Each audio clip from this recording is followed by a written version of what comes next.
फेरि पनि चुनाव आयो, पार्टीलाई सघाउनु पर्यो भन्नलाई फोन गरेको होला होइन?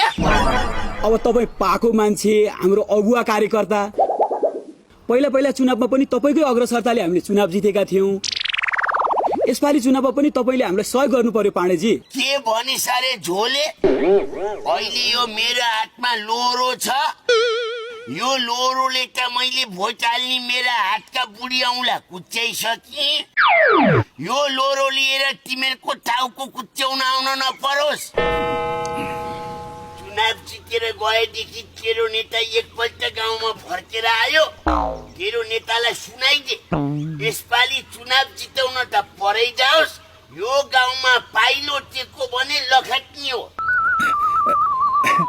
पाण्डेजी नमस्कार, म मान्य बोलेको के? माननीय ज्यू, पाउ लागे हजुर, पाउ लागे। मैले सबै कुरो बुझिसके। यसपालिको चुनावमा पनि हजुरलाई जिताउनलाई हामी तत्पर छौँ, होइन? तपाईँ नै त हो नि हाम्रो मान्छे। हामी गाउँ आउनु पर्ने, गाउँ आउने माहौल मिलाइदिनु पर्यो।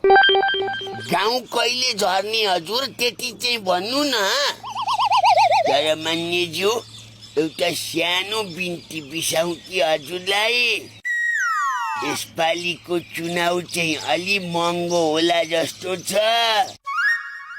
कसरी मिलाउने होला? त्यसको व्यवस्था भइसकेको छ। तपाईँ तुरुन्तै दीप ज्योति होटलमा गएर सहदेवलाई भेटिहाल्नुहोस् त।